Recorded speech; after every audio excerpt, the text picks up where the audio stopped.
Welcome guys to another episode on the Extra Mile. My name is Alex and welcome to another Project Cars 2 versus Assetto Corsa drift episode. But this one will be a little bit different. Not only will we start with Project Cars 2 first, but we will take a look at the real car on a real track to get a baseline, so to speak, of what we should expect to see. So let's check out the clip. Alright, let's take a look at this, guys. So, not much action in the first corner, but look at this, the second one already. You can see he turns in without any gas, the rear end starts to step out. And again, just by turning in sharply, the rear end starts to step out and he can catch it on the throttle. So you can really see in this video that the rear engine chassis dynamics, so to speak, are in play here.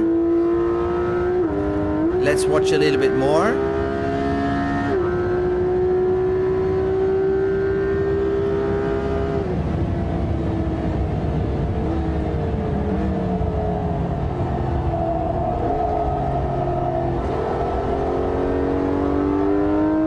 Listen to the car a little bit.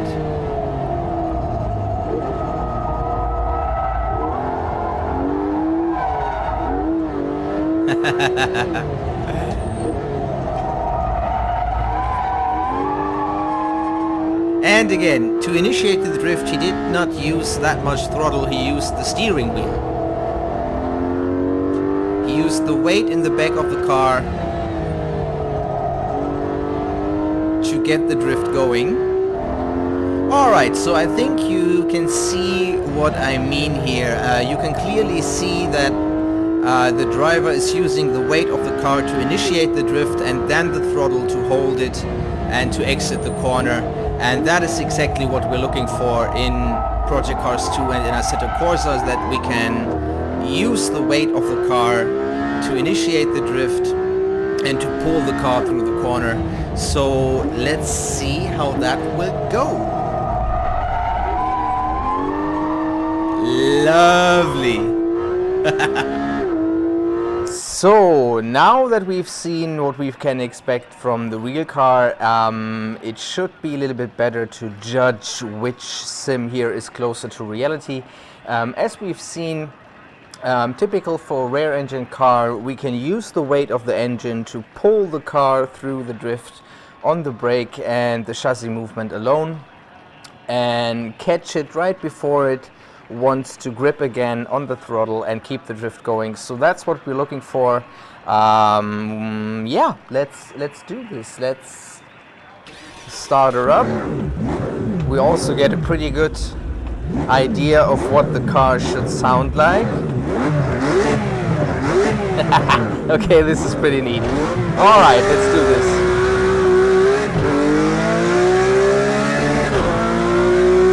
The car sounds very good. Oh, that's nice.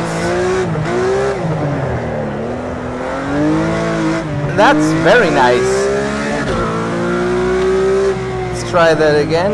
Ooh.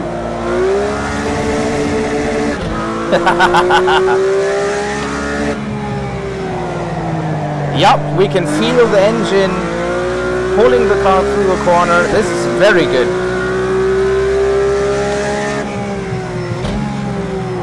Again.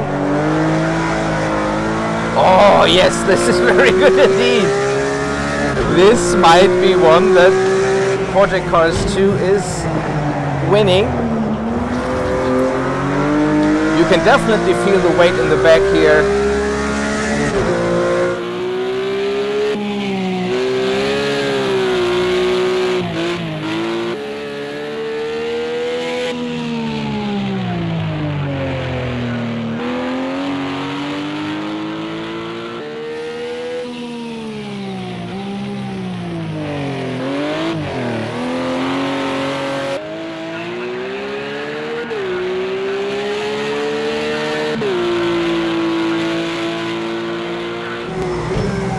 Okay, again coming up for T1.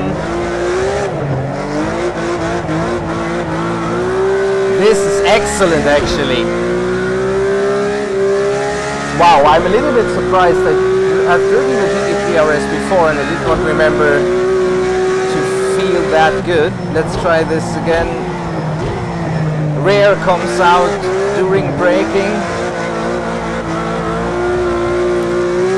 This is really very, very good. Very much like I would expect the real car to drive from what we have seen in the video. Very good, very good. And this car does what I missed a little bit from the other cars in Porsche Cars 2 that we've tested so far. That you can really do a continuous slide.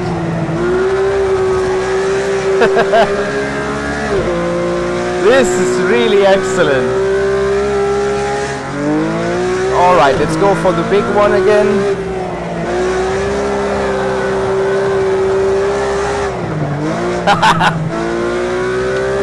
Okay, wow, this is a pleasant surprise. So to summarize, this car feels excellent. You can clearly feel that the weight in the back of the car is pulling the drift, is pulling the car around the corner. This is really, really, really good. No problems whatsoever. Feels lovely, sounds great. Alright, so now let's switch over to Assetto Corsa and see how that feels. This is great. Alright, here we are in Assetto Corsa, same car, same track. So let's see how this feels.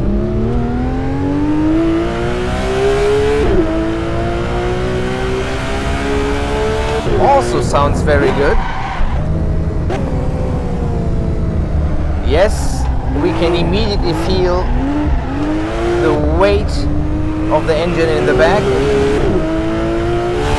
Alright, first time coming up to our lovely drift corner here.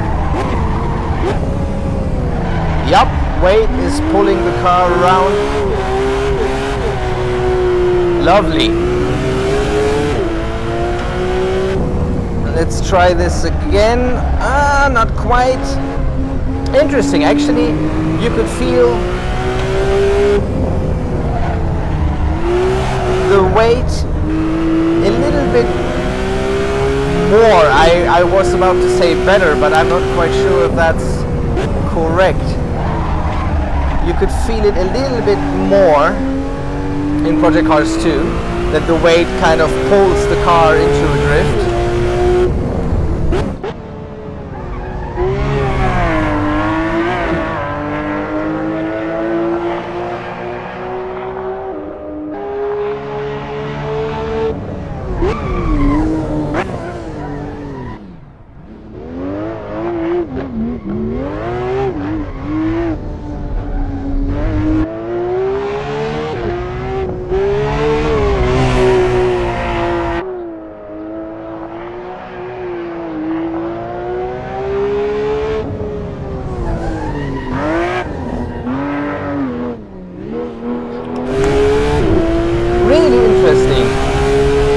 Differences between the two sims are very, very small here in this case. They do feel a little bit different around the limit,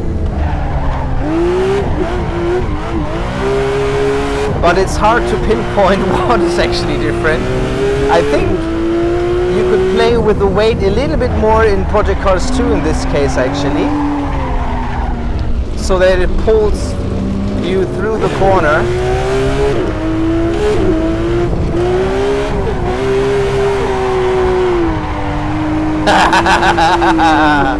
Oh, this is also very, very good though.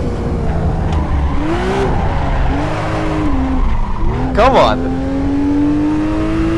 Okay, one last time. On to the first corner. Come on, here we go.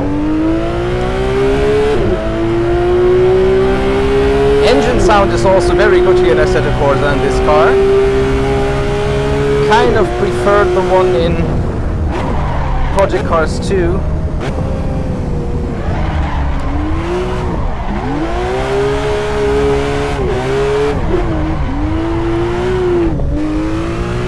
But just by a little bit.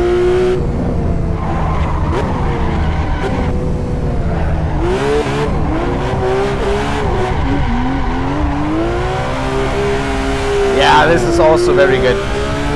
But yeah, overall, I gotta give this one to Project Cars 2. It's close, but it's a win. Look at that beauty. Alright guys, that was really interesting. This was the Porsche GT3 RS comparison between Project Cars 2 and Assetto Corsa. The drift comparison rather. And today's results really surprised me a little bit. I kind of expected the car on Assetto Corsa to pull ahead again in terms of feel, but this was really not the case. When you enter the corner on the brake in Project Cars 2, you can feel the rear end snapping out, or stepping out, not snapping out, very gradually. You can feel that there's a lot of weight in play. Without applying the throttle, you can continue the slide on the weight alone, on the chassis inertia alone. And that was really very, very good.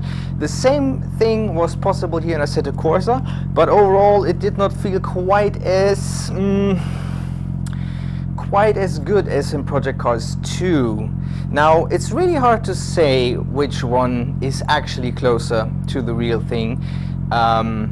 We would have to drive the real car to get a real concise opinion on that one. But my gut feeling in this case, and the car that I would choose to drive just to have fun with it, goes to Project Cars 2. It's not a huge margin, but it's there, and that is something that I did not quite expect. Anyway, I hope you guys enjoyed this comparison, and I will see you in the next one. Bye bye.